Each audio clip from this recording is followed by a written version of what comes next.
Okay, so first of all, we need to understand that Islam is not a people group. Please, let's get this through the head. Islam is not a people group. Islam is a political religious ideology.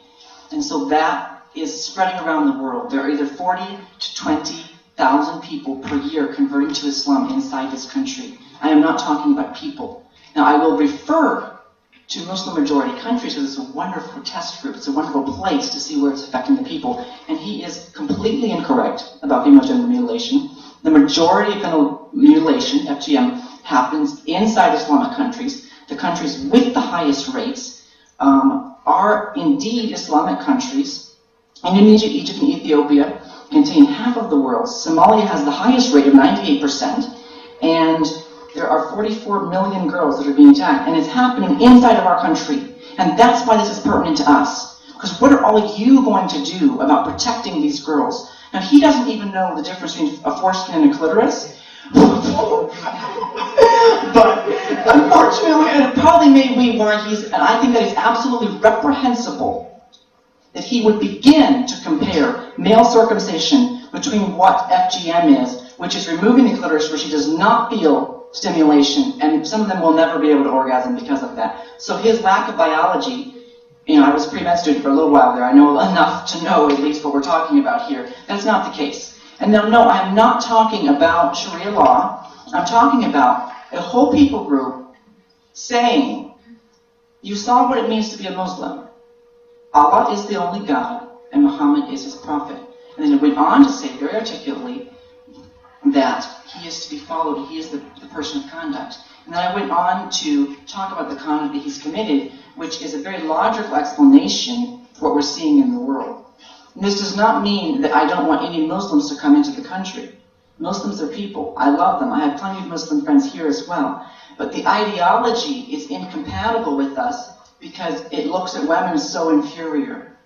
It looks at so many things the way America does not look at things. And that's what I'm here to talk about, so much more on the social and cultural and the way it's actually happening in the world. See, I lived this. He's talking about from textbooks, Sharia law and this and that. I want to see what is the outcome. How does it affect the people? Because that's what I care about. And there's no fear-mongering. I'm very passionate about abuse. I'm very passionate about girls being damaged. And so I really want to make that clear. And we have to go on to understand that he cannot rebuttal the statement that says to be a Muslim is to call Muhammad correct in all that he did. That will be irrefutable. And that is the problem we have. It's a very simple paradox, simple argument. To be a Muslim, you must agree with Muhammad that he is Allah's prophet. And then you're going to follow him. So how can you get out of that? Do you understand that? It's not a hard argument. And then going back, a lot of trouble he had with understanding Old Testament and the Quran, we need to understand they're both Abrahamic religions. They both go back to Jesus. So everything going back from Jesus on backwards is all the same. So when he's comparing, this text and that text, I'm like, you might as well compare translations. It means nothing to me. The fundamental factor here is, at Jesus, the Jews and everybody else followed him and said, he is the role model. His character is what we should imitate. And he was the first person in history to extend equality to a female. For example, the woman at the well. And so many other examples where he broke down all of these things and nullified all of those texts that he was referring to in the Old Testament. And we follow him. And we all know that. And then on the dire contrast, we have the opposite direction of Muhammad taking them down this tyrannical road. And I have 14 pages more of those same texts. And we can keep going through that. I can go all night.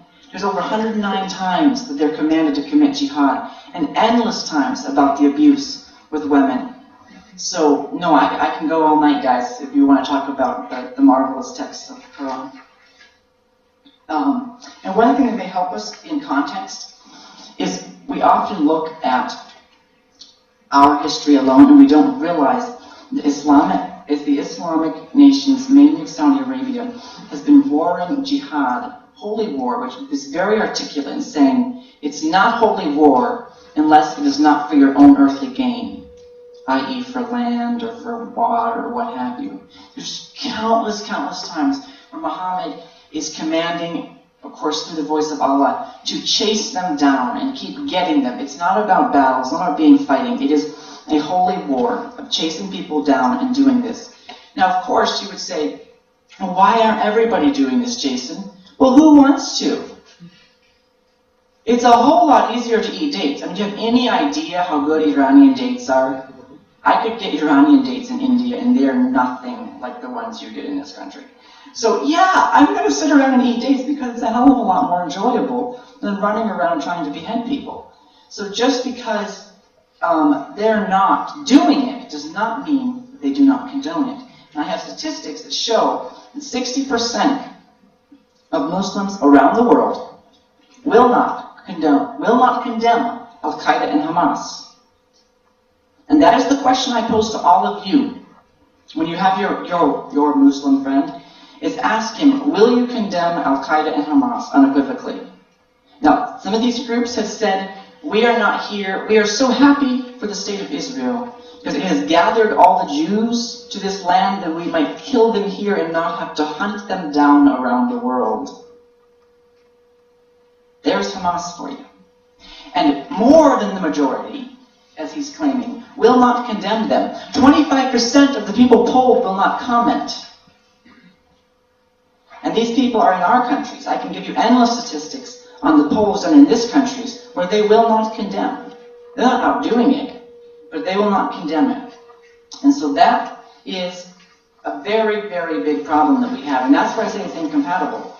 We have American-born people, white people, black people. It's not about race. It's not about xenophobia, as he's trying to frame me with hate. I am here to talk about an ideology that is permeating our minds. 250 American citizens have joined ISIS in the Middle East. So we're here to talk about an ideology and how it's affecting people in our country. 500,000 girls are being at risk for mutilation in our country. And what are we going to do about that?